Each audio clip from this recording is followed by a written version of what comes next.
We're live, guys, and what a match. Denis Shapovalov versus Joe Willie Tsonga. Tonight was the night of, hey, don't give up. That's what tonight was about. So if you are a tennis player and you're down to match, this is like the blueprint night of not giving up because there was two matches going on that they kept showing, which was Caroline Wozniacki's match, and then Shapovalov and Tsonga, which I wish they would have played a lot more of the Tsonga match because I thought it was a lot more entertaining. But the bottom line was you're watching this match and you're thinking Denis Shapovalov clearly had the momentum for most of the match and he should have won the match. He was up 5-2 in the fifth set. And hey, how's it going, Lord? He's up 5-2 in the fifth set, and then he ended up blowing the match. And good day, mate. We're seeing some people come in right now. Right now, what we're doing, guys, is we're reviewing the Tsonga match with Denis Shapovalov, and I don't know what you guys thought. Shapovalov clearly can be the future of tennis. He is must-watch TV. Tsonga is one of the most entertaining players to watch on tour. He's highly charismatic. He's a great shot maker, and yet, to me, you cannot take your eyes off Denis Shapovalov. Am I right? Did I? Right. We got someone from Canada now saying they're sad Shapovalov lost, and I'm sad he lost too. We're going to talk about, I think, some things that Shapovalov needs to do. A lot of people are coming in right now. Joseph's crying that he can't believe Shapovalov lost. Everybody's sad to see Shapovalov lose. And what's really cool about this too is that a lot of people love Shapovalov, and he was the guy. If you remember, it was I felt bad for him, but then it was kind of like terrible what he did. He was playing, I think, a Davis Cup match, and he lost a point, and he took the ball out of his hands, and he wailed it and crushed the chair umpire right in the eye. In fact, I don't think that chair umpire can ever work a match again. And you could see in the press conference afterwards that Shapovalov felt really terrible about it. He's a young guy. He's fiery. He's full of passion, and he just used it in the wrong way in that moment. And I was thinking, oh, I hope this is not what this kid is remembered for. And now he's totally turned it around. He's getting fans all over the world because he's just so fun to watch. And when you watch him in interviews, he seems like a generally really good guy.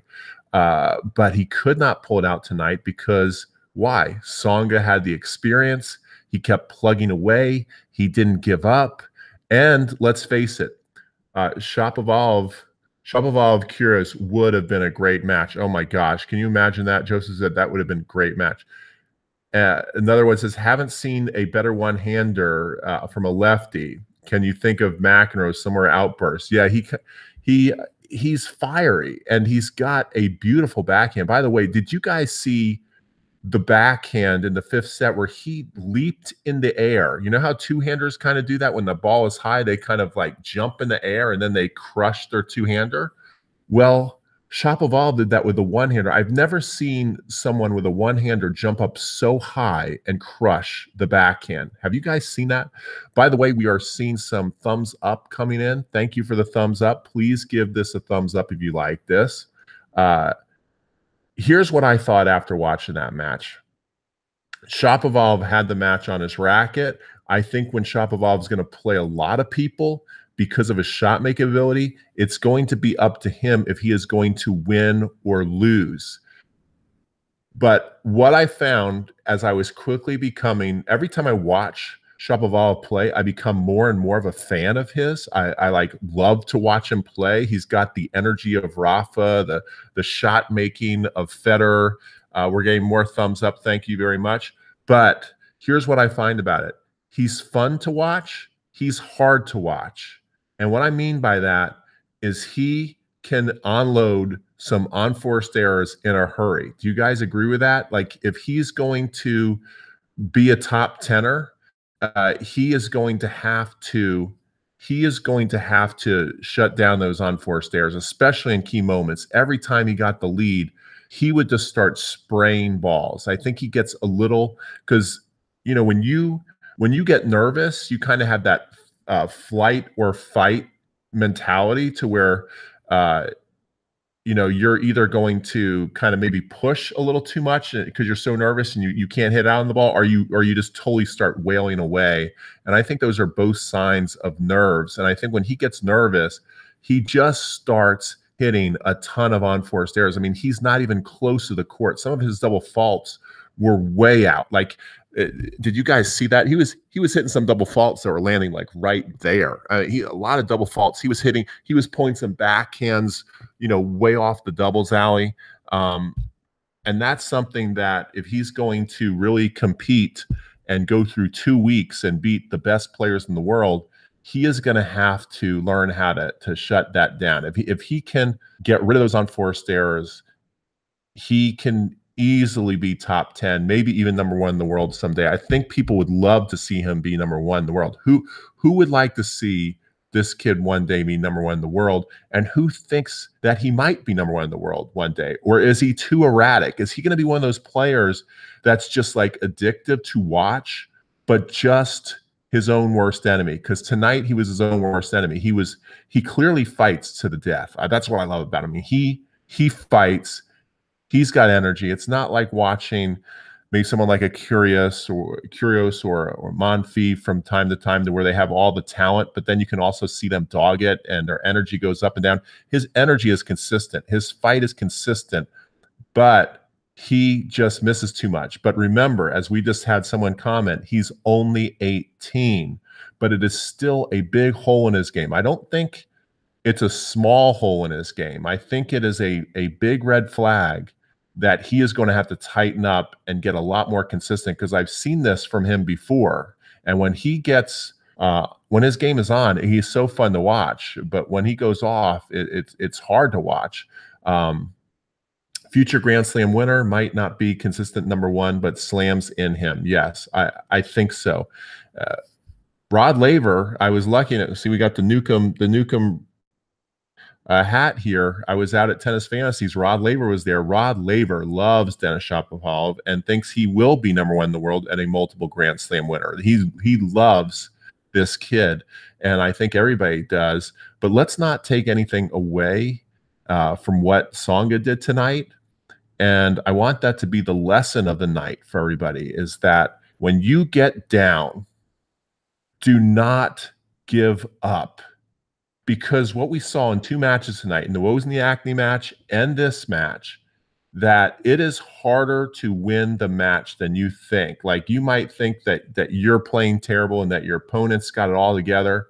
And when push comes to shove, if you're somebody who's just a pest and can hang around and the nerves come, it is so hard to close out a match. People get so nervous. You have no idea what they're going to do.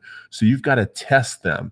And that's what Tsonga was able to do. He never gave up. And then when he came back, he started to pump the fist up, got the crowd involved. It was really, really cool. And it seems that we have a lot of Shapovalov fans on here. Who was rooting for Tsonga tonight? Was anybody rooting for Tsonga? Which is kind of interesting, because Tsonga so many times can be the crowd favorite. He's got a lot of energy. He's got amazing shot making.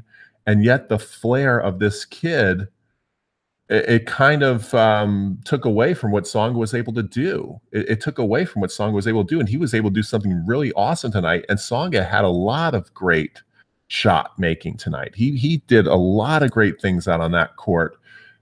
Yep, fighting and fire, keep the spirit on. I like Tsonga. Okay, Truman likes Tsonga.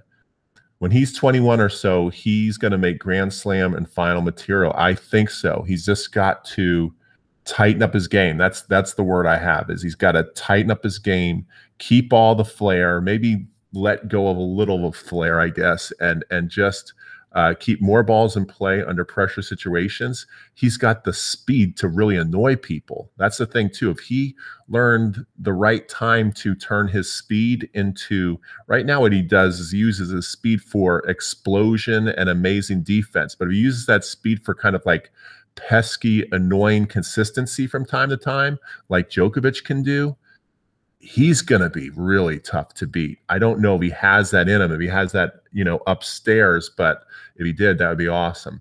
Tsonga had to fight today. That's right, Ollie. Tsonga fought, and you got to give him a lot of credit. So that's it. That's really just wanted to come on and congratulate both players for an amazing match. And I think that we're seeing the future of tennis. We are really seeing some great young players that are going to be fun to watch. What I like about it is that Shapovalov is a lot of fun to watch. Alexander Zverev, 20 years old. Think about that. Shapovalov's 18. Alexander Zverev, who already looks like an experienced veteran out there, he's only 20. So you've got a lot of talent that when we don't have Federer and Nadal to root for, which is going to be a tough day for everybody, that I think the game will still be in great hands. Tsonga won't match Nick. So yeah, that's the other thing. What do you guys think? Tsonga versus Nick Kyrgios. Who do you pick for that match? That's going to be another exciting match. Kyrgios, another young guy who, whether you like or don't like him, I mean, that guy's fun to watch. So we got some real exciting youngsters in the game. Tsonga had a really slow backhand with little spin though. Yeah, Tsonga, his backhand is definitely his weakness, but he's got a crushing forehand. He's got a lot of variety, and he's got a lot of heart. Tsonga's done this before, guys. He's been in some big time battles and won. I remember there's one match against Federer where he looked down and out against Federer and won at Wimbledon. So he's a big game player. He's a big time player, and when he really puts his mind to it, he can fight like anybody. I'm going to go with Nick. I don't think he will underperform again. Nick is looking, I think when Nick has been healthy within the last year, he's shown signs that he is ready to fight and play with the best players in the world. Tsonga has been, unfortunately, in the decline. Yes, Tsonga, actually, though, last year, remember at the Australian Open, he had a good showing. He looked like he was going to have a great year. He kind of went down towards the end of the year. He is getting up there. Does anybody know how old Tsonga is? He's got to be in his early 30s now, I would think. So, used to think when people got in their early 30s that you had to start talking about retirement. But, Federer's extending the playing age to where people in their early 30s, you're no longer thinking of them as old. Matthew says, yeah, Nick has learned many lessons over his past matches. I agree. So people are starting. One thing that's kind of interesting is when people would start to comment on Nick Kyrgios, they would just crush him. They would say how much they didn't like him and how he disrespected the game and all this kind of stuff. I'm noticing more and more Nick Kyrgios fans out there, and I think that's a good thing. I'm a fan of Nick. All right, everybody. Thanks so much for watching this video. Definitely give it a like and a share. Share this out with the world, and be ready for who watches Coffee Break Tennis out there. Do you watch Coffee Break Tennis? We do this. I'm going to be doing the post match. We're probably always going to be coming on between 12 and 1:30 with whatever the kind of the best match of the night was. But Matt from Coffee Break Tennis, who is extremely entertaining, and he really makes a real show out of it, will have his all right, Lord says he does. He will have his show up at 11 a.m. Eastern tomorrow, and it's going to be great. Thank you for subscribing. Yes, subscribe before you leave. If you're not subscribed, guys, subscribe. Lord says he loves CBD. Coffee Break Tennis, I think, is the best talk show out there that has to do with tennis by far. I don't think there's anything that's close. And I'll be doing my post-match kind of talks with you guys, so it'll be a lot of fun. Okay, guys. Everybody take care, and I have school tomorrow. I can't. Well, you can watch Coffee Break Tennis when you get home. Make sure you do that. Make sure to subscribe. Make sure to like this and share it with your friends. Help us grow this fun, exciting channel. And if you like tennis instruction, by the way, if you read the description and you go to the bottom of the description, you can go to crunchtimecoaching.com and you can get a free ebook, 7 Steps to a Powerful Serve. That is my specialty. That's kind of my baby. I love to teach the serve. I love to teach all strokes, but the serve, and I am a lefty, And I love teaching the out wide. Did you know Shapovalov's out wide serve? That is a sick serve. I think it's the best lefty out wide serve on the tour right now. And you can learn how to do that if you follow me, because that's one of the few serves I really have. I got that serve. I can make that thing go in the fence, so I can teach you how to do it. All right, guys, take care. Thanks so much for watching, and I'm going to bed. Look for Matt's video tomorrow at 11 a.m. Eastern.